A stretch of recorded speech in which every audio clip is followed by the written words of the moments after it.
Hi guys, magandang araw. Ako si DJ and for today's video ay meron ulit tayong tanggap na project. Yun nga ay meron tayong gagawin na styro letter cutout. So syempre gamit itong mechanical pencil na palagi kong ginagamit sa pag-sketch. Dito sa ating styro ay sinimulan ko ng lagyan ng guhit dito sa taas at papunta sa baba. After nga pa natin na malagyan ng guhit ay nag-sketch na rin tayo nitong outline natin ng mga letters. Bali guys ay ginagawa ko ay freehand na lang po.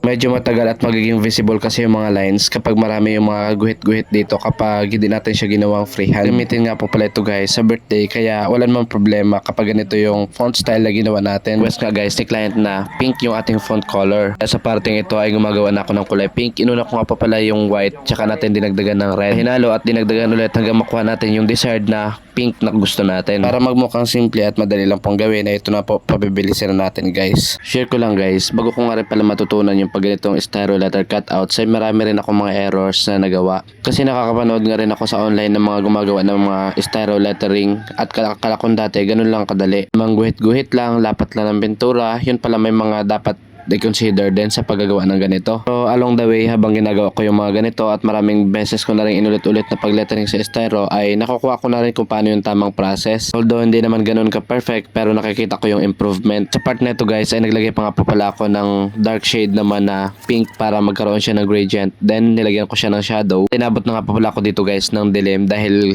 hapon ko na rin ni-start at almost 30 minutes din natin ginawa. Then pagkapatuyo po nito ay kinamagahan ko na siya kinat. Kung natin makita ang ating mahiwagang lagaring cutter kaya totoong cutter ating ginamit. Ito na nga po guys ang result na ating styro letter cut. Is rin po na magpagawa ng kanilang mga styro letter cutouts for all any kinds of events. Huwag po kayong mahiyang mag-message. Chat nyo lang po ako at pag-usapan natin yan. Hanggang dito na lang po. Maraming salamat po sa inyong panonood.